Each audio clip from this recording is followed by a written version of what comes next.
IndigoMusic.com, and you are hanging out with me, Aisha Barreto, on this absolutely exclusive IndigoMusic.com experience session where I'm catching up with the absolutely amazing young man that the world knows and loves as Tsumyoki, or as he's known, Yoki. Welcome to the show. Thank you for having me. I was here last, I think, 5 years ago in Yeah. my school uniform. It's been a while, It's been a while. and you've come a long way since. It's been a very long way, yes. Okay, so how do I address you? Is it Tsumyoki or Yoki? What works better? Whatever you can pronounce better. First of all, am I pronouncing it right? Yes, you are. Okay, yay! Okay. I'm so happy. Points for that. All right. But of course, we know you as Nathan. Yes. Nathan Mendes. And let's start at the very beginning. Of course, the name. Talk to us about that. So, there's literally no inspirational story behind it. I looked in the mirror one day and Tsumyoki was just a word that popped up into my head. Okay. So I thought, you know what, it's obviously Japanese influence. It sounds Japanese, right? Yes. So I'm going to call myself this and I'm going to give it my own meaning. Okay. Which is three things that I really believe in, which is vision, productivity, and a positive mindset. Wow. So I believe Tsumyoki is a state of mind. So once you achieve all these three things, vision, productivity, and a positive mindset, you can say, I'm in the state of Tsumyoki. Fantastic. Yeah. Fantastic. And why did you choose to kind of shorten it to Yoki as well? Oh, because no one can say Tsumyoki. What are the pronunciations you've heard of the name? Oh my god. Sumyoki, 2JZ. Once someone called me 2JZ for some reason. Really? Yeah, it's bad. Oh my gosh. And you know what, this was like I made this when I was 17, you know, so now it's too late to change it, but you know what, I love it. I love it. We love it too. Well, you started off at 17. Yeah. You've really shown like the rap and rap culture spotlight on Goa. Nobody before you that kind of did it the way you're doing it. Yeah. Where did the inspiration come from? Why did you suddenly go down this? Was it always rap for you? It started off with rap, Okay. and then I discovered that my vocal tone also I can use my pitch towards my advantage, and I started singing then Okay. afterwards, and you know, then I got into more pop music, and then I just kept discovering music so much. I was like, oh my gosh, I love this. You know, I just wanted to do as many genres as I can. So yeah, it started off with rap, and now it's just everything. Okay. Talk to us about White Tea. Now that was the first one that everyone sat up and took notice of you with. Yeah. The inspiration, why that one song to kind of break out into the world with. I'm sure you had lots to choose from. So why that one? So White Tea was actually, I didn't really think that it would be like go as big as it did. Yeah. White Tea I released when I was like 18 years old, I think. That was my first like proper music video that I had done. And that was the first time Goa had seen anything like that, you know, pop music being done that way, pop and like hip hop influenced music being done that way, you know. And it was almost scary, you know, because you never see Goans reacting this way. You never see original Goan musicians doing like it at this level, right? True. So I was like, White Tea got me big in Goa. It didn't get me big in India. White Tea got me big in Goa. Okay. You know, and it helped me establish my base here. And it's because of White Tea that I got to release the next biggest track that I had or whatever, you know, and consistently after that, and help me spread my name out to all of India, you know. The Boys. Okay, so that came out in 2022? 2021 January. 2021 January. Okay. Talk to us about that. That was an album that me, L2, 2JM and Kid Minj, Yes. we made up Goa Trap Culture. That's our collective. My tattoo here also, GTC. That's Goa Nice. Trap I was going to Culture. come to that later, but Yeah. thank you for telling us about it. So 2JM left GTC because Okay. he had some personal issues or whatever, and we have a new member called Fals. So he's our drummer. Okay. So The Boyage was an album of the four members that we mentioned before. We came together during the pandemic, and we had so much time on our hands, and we had so many emotions that we wanted to put out. So Yeah. we made a whole compilation of that, of like an album with like a bunch of different genres, and we released that album. Okay. And on that album, there was one particular song called Jackets. Yes. Now that was our first biggest India hit. That went bigger than White Tea could like ever reach, you know? And everybody was talking about like, who are these Goan boys on the Indian scene? There's no Goan on the Indian scene, you know? So we were very proud of that, and that's actually the song that got me signed to Gully Gang. I thought that was amazing. First of all, the video, the visuals Yeah. were just fantastic. Where did you all pick the locations and It's literally the field was behind my house, and then I love it. had my uncle's house to do like a couple other shots. Honestly, everything that you've seen before Gully Gang was all jugaad. Really? It looks super professional. It does. But it's all jugaad. It's all hard work and just dedication and just wanting us to get the perfect shot and getting the right team. Yeah. Honestly, and you can do it with like a very, very less budget, you know. It's all jugaad. Fantastic, fantastic. Now talk to us about Gully Gang. Like, how can we not talk about Gully Gang? How did that moment happen? What I must have been so surreal. Oh yeah, so for actually I was so hungry for this music stuff. Like I'm so determined. I actually stood outside Divine's concert for 2 hours in the cold, waiting with a USB of my music.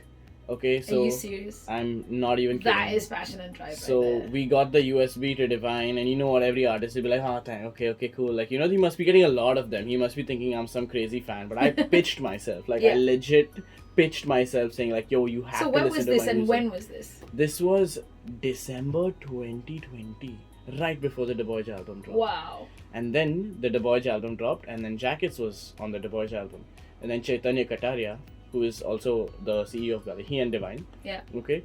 Chaitanya Kataria saw that and he sent it to Divine, and Divine's like, yes, I know this guy. He came outside and he gave me a USB of the music and everything like that, and then apparently this is what I was told is about 20 seconds into the song, Chaitanya was already like, I gotta sign this guy, you know, and like he sent it to the whole team members, and then Divine looked at it, and then Divine messaged me. I was drinking water while Divine messaged me. So that water went everywhere. Of course. Because I was like, oh my gosh, Divine just messaged me. And then 2 months later, after I was standing outside his concert, I was signed to Gully Gang. But wow, testament to your talent, your perseverance, your hard work. How does everyone, like in the family, when you put that phone down and you like told your mom, told your sister, what was everyone's reaction? Oh, I love my mom's reactions the best. Man. She's always so proud of me because she's seen me since like day one. Of She's course. been the day one supporter. OG. My mom and my sister has been like day one supporters, you know. Yeah. She helped me buy my first mic, you know. I didn't have enough money to buy my first mic. My mom, like, I showed her some of my lyrics. I rapped my lyrics to her. And then my mom is just like, okay, how I'm going to give you the rest of the money. And you know what? And it's quite a big deal because, like, which son gets to go to their parents? And I'm so lucky because of this. Yeah. And be like, yo, I want to do music, full-time, original rap music in Goa. Yeah. That just doesn't happen. So for me to actually have parents who like supported me and were like, you know what, do it because you want to do it. Like, you know, Fantastic. I was not forced to become a doctor. I was not forced to become an engineer, you know, and that's a privilege that I got with my Yeah. loving parents. So big shout out to mom and dad for doing that for me. Were they ever like rap? What's that?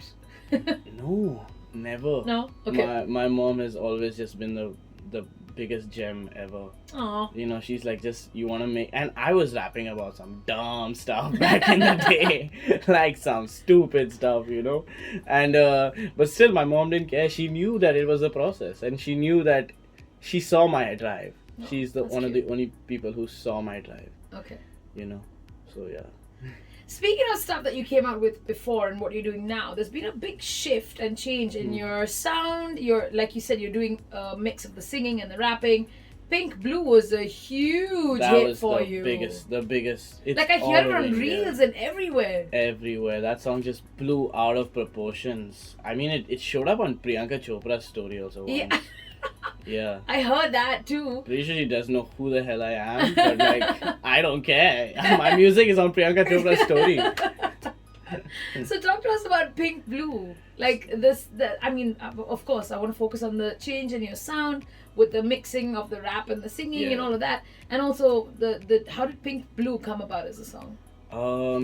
So there's this super talented duo called Raval and Bharg, Okay. okay, in Delhi. Okay. So they released an album and that did really well, and it was almost at the same time that we released the Boyj. Okay.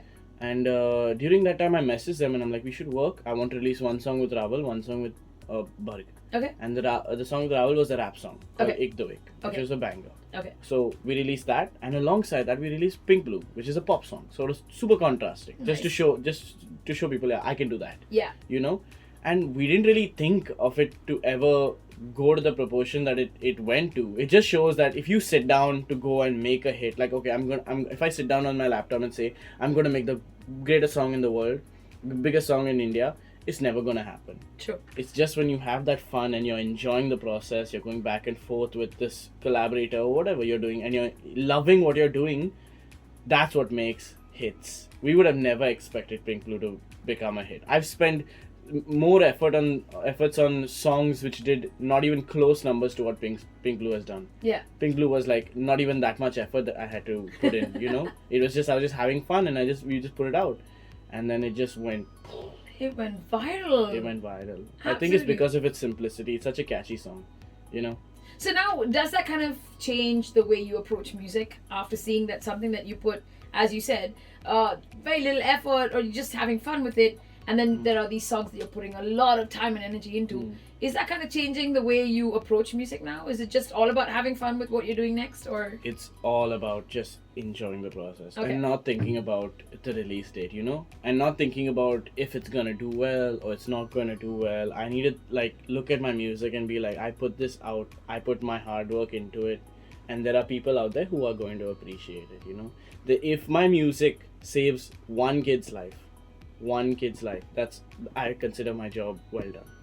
If it's created one memory for one person, I consider my job done. I do not care about thousands. I do not care about millions. I care about saving that one kid who needs to be heard, who doesn't feel like they're being heard. Aww. That's what Tsumyoki is for. It's That's not even so about sweet. Nathan. Tsumyoki is like a different thing. That's what Tsumyoki is for. That's what I believe in. So do you have like a Nathan personality and a Tsumyoki personality, or is it just one person? I just be myself, you know. But you know, you have to be a bit different in public Of and a course. bit different in your personal life, you know. So there is differences, but when it comes to like the core things, like how I interact with my fans or how I am on stage and all, you're just seeing me being me. You're just seeing me having fun and enjoying myself and enjoying this beautiful profession that I get to be a part of. Fantastic. Now I can't not address, I wouldn't say the elephant in the room, but the fact that you're even wearing the t-shirt. I love it. Yes. A message from the moon. AMFTM. It's my merch. Yeah, your merchandise is out, and talk to us about the album as well, A Message from the Moon. So it's an album that I've been working on for the past 3 years. We released it on June 2nd on my birthday. Okay. And it's just a culmination of all my emotions, everything that I've been feeling in this past 3 years, whether it's the breakups or the hardships or like the bad friends, everything I just put into that one album. So I'm the moon, that's the Okay. concept, and the sun is basically that one person in my life who would shine on me, and then the people would say, wow, the moon is shining so bright. They don't know it's because of the sun. Yeah. So the public sees me as like the moon, like, oh, he's shining so bright and all, but they don't know it's because of that, the people in my life, you know, the sun, basically, that Fantastic. person in my life, you know. Wow. Wow, that really is something to think about. But talk to us about the album as such. How many tracks, and what else would you pick out from there? Could you pick a favorite? Is that possible? 100% Falling Down has to be. Still, that's Okay. why I put the track first, you know. Okay. It's just something about the time, the person that I was during that time, and the way that I wrote it, the lyrics of the song. There's this one lyric which I actually want to get tattooed. I say, all the dreams that I turned into memories, you know. And I really, really like that lyric. It just helps me reflect by how far I've come, how much hard work I've put into this music stuff, you know. And therefore, Falling Down is definitely one of my favorites. But the whole album's amazing. I mean, it's me, man. It's Sumyoki, the best in the biz, best in the state, you know. Awesome. Now, having started out so early and just being a few years into it, what are you looking at in terms of the future? I know this album has just come out, so it's really tough to say, okay, I've got so much planned for the future. Yeah. But where do you see yourself 10 years from now? I see myself guiding, 10 years from now, I see myself guiding the next biggest Goan artist. Nice. Because I think that is my contribution towards the culture. Okay. You know, I'm the first guy to come out of this, so I'm going to be the first guy to break that first wall. Yeah. You know, I don't like, one of the main reasons that I do this is because I don't like the stereotypes that they keep on us Goans, you know. They just say that, oh, we're not hardworking, our life's a vacation, all we do is drink all day, you know. And I'm so sick of that, and I'm so sick of people thinking that a Goan can't do it at the level that people from Mumbai or Delhi or whatever can do. A Goan can't reach that. A Goan can't win this award or that award, you know? Yeah. I'm so sick of that.